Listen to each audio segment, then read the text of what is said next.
What's good? We got some a video I'm got doing. It's 90s snacks we all want back. And by the way, ignore the background. I got stuff drying right now, so let's get into it. Prince of Bel-Air and Saved by the Bell, and playing GoldenEye on the Nintendo 64. And when it came to snacking, it meant having some of the greatest choices ever known to human children. If, that is, you could convince your parents to buy them. So today, we're unwrapping some 90s snack foods we want back. Shit, I know the push pop. The push pop and the Hubba Bubba. I had that, both of those. I think they're still around. I think they are. Before we get started, be sure to subscribe to the Weird History Food channel. And after that, please leave a comment and let us know what other forgotten foods you would like to hear about. Okay? Ooh. Somebody throw on some Oasis. Released in 1990, Nestle's Push-Up Pop. I did have a push-up pop, but it wasn't no Flintstone type shit. I always had were basically just sherbet in a cardboard tube that came equipped with something akin to a built-in plunger, which was used to push the sherbet up. And they were yabba dabba delicious, by which we mean they were bedazzled with Flintstones characters. Flintstones push-ups seemed to disappear from the shelves at the end of the decade, but in reality, Nestle had simply ended its branding deal with the cartoon's producers. Push-ups are actually still out there in your grocer's freezer, just without Fred's smiling face on them. Yep, that's the one I had right there. Not a Hubba Bubba. First released in 1988, Hubba Bubba Bubble Tape, a variation on the Hubba Bubba gum brand, exploded in the 1990s. Not literally. It just got really popular. Apparently, kids were really into measuring things. But whatever the reason, the popularity of Bubble Tape was probably more related to its famous marketing campaign, which told kids, "It's 6 feet of bubble gum for you, not them." Them, in this case, is meant to refer to adults. So the slogan was basically saying, this gum is gonna piss off your parents. It worked like the Pied Piper's flute, and the manufacturer found themselves making 1 million packages of the stuff a week at the height of its popularity.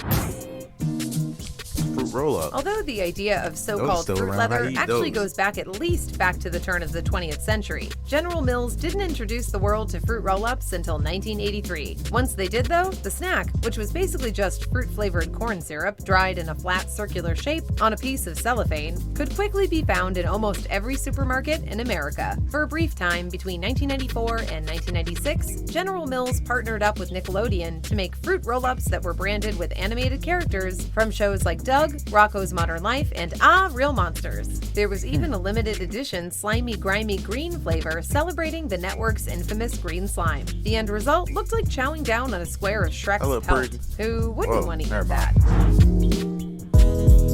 Manufactured by the Topps Company, who have primarily made baseball cards packaged with inedible gum for most of human history, Push Pops were a staple snack of 90s kids. Housed in a plastic tube that had a plunger-like device allowing consumers to push the treat up as they ate it, Push Pops were fairly similar to Nestle's Push-Ups, although Topps apparently couldn't snag an endorsement from Fred Flintstone. But if Push Pops were your jam, we're happy to report you can still get them in many of their classic flavors.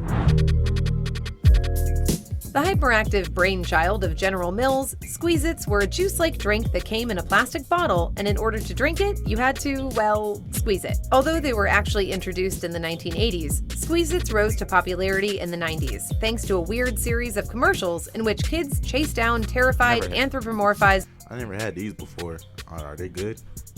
Tell me if they're good in the comments. Squeeze-It bottles to drink their delicious innards. The commercial ends with the encouraging slogan, "Squeeze the fun out of it," which presumably hit the ears of every Squeeze-It bottle like a terrifying prophecy. Squeeze-Its came in flavors like Chucklin' Cherry, Rockin' Red Puncher, and Smarty Arty Orange. But the big squeeze came to an end when they were discontinued in 1991.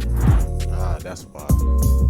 Brought to you by the same people who brought you fruit roll-ups, Shark Bites first swam onto supermarket shelves in 1988. Shark Bites were famous for their so-called special pieces. Some packages included rare alternate shapes like great whites, shark's teeth, or tiger sharks. Because it's never too early to start teaching kids about gambling. The whole thing worked so well, the company released a companion snack called Berry Bears, aimed at girls who, for some reason, they assumed didn't like sharks. Shark Bites are still out there today, but ye be warned, their flavors are vastly different.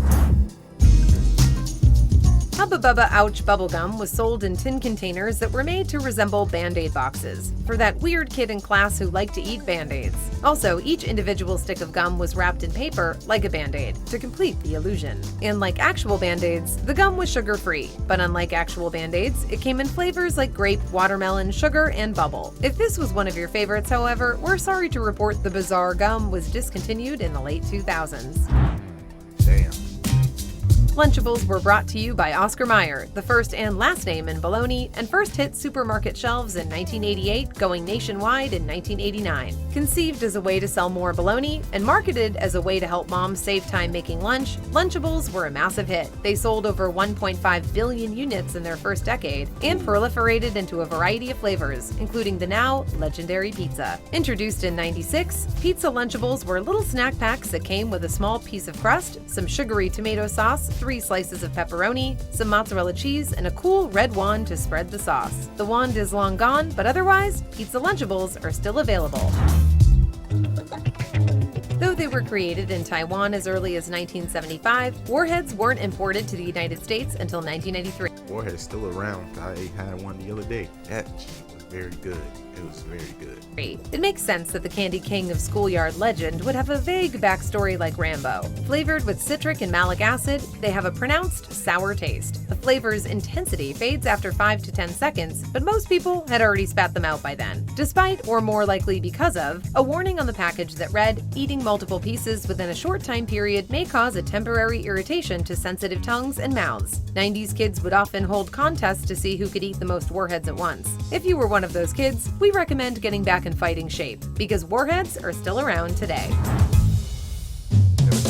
Debuting on supermarket shelves in 1990, Kid Cuisine was a line of frozen dinners made exclusively for kids, which you could instantly tell because there was a cool-ass penguin wearing sunglasses right on the front of every package. The idea was basically to combine frozen foods and McDonald's Happy Meals for a Voltron of nutrition aimed squarely at latchkey kids. The TV dinner-like meals usually came with portions of kid-friendly meals like chicken nuggets and mac and cheese, and as the brand became more popular, new varieties like Pizza Painter Cheese Pizza and Rock and Roll Taco roll-ups were released. However, today you can only get 3 kinds: popcorn chicken, mini corn dogs, and all-star nuggets. They all come with a brownie, corn and fries, or mac and cheese, if you're looking to recreate a weekday afternoon in the 90s.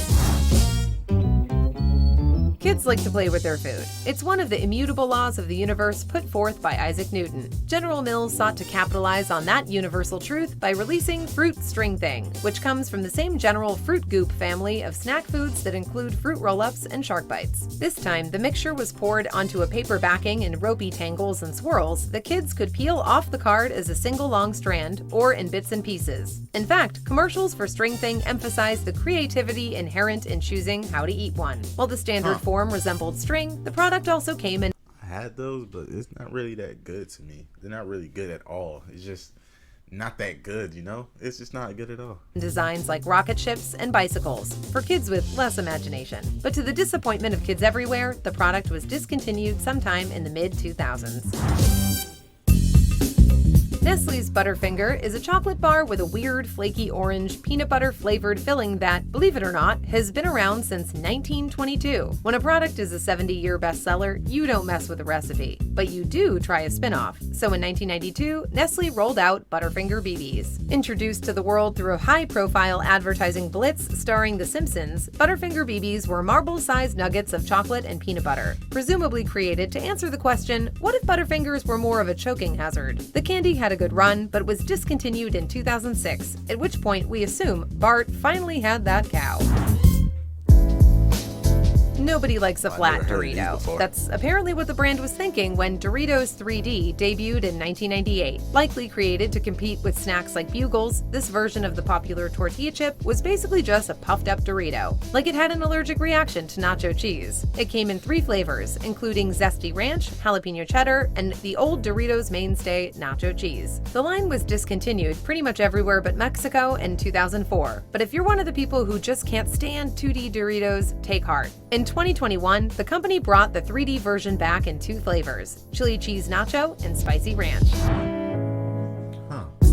Nestle's Bug Pops, popsicles with little gummy bugs in them, were created as a tie-in to the animated cartoon Timon and Pumbaa, which starred the characters from Disney's 1994 animated classic, The Lion King, who were known to eat bugs. Despite looking for all the world like popsicles that had fallen under the refrigerator, the Bug Pops took off in 1995. They were available in cherry and grape, and each box typically included some Timon and Pumbaa training cards. Like the cartoon they were affiliated with, however, the product was relatively short-lived, disappearing from the shelves in 1997.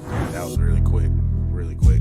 Dropping in the mid-1990s, Sprinkle Spangle cereal from all these is all new to me. I ain't know none about the 3D or the Simba and Puma. General Mills, star-shaped cereal covered in colorful sprinkles. Commercials for the product featured a purple genie character called Sprinkle Genie, who was voiced by Mel Brooks' mainstay Dom DeLuise. The character would show up to grant the wishes of kids who wanted sprinkles on their cereal with the catchphrase, "You wish it, I dish it," while the commercial itself bragged that the makers had spangled every angle with sprinkles. Despite all the rhymes, the brand was discontinued in 1998, never to be seen again. Sonic the Hedgehog made his debut on Sega gaming systems in 1991. By 1995, the character was famous enough to receive the highest award American culture has to offer, his own brand of canned spaghetti and meatballs. Sonic the Hedgehog pasta was manufactured by Franco-American, the maker of SpaghettiOs, who marketed the brand with a bizarre commercial that depicted a Robotnik-like kid plugging a can of pasta into his gaming system. Sonic himself would go on to fame and fortune in the movies, but his branded pasta hit the wall in 2000. So what do you think? Were you a 90s kid? And if so, were any of these treats among your favorites? Let us know in the comments below, and while you're at it, check out some of these other videos from Weird History. So Barbie is... So that's just like... It looked like it was very good. Very good, like, type things. But, that was the 90s snacks you want back. It's still new to me, but like and subscribe, and I'm out. Peace.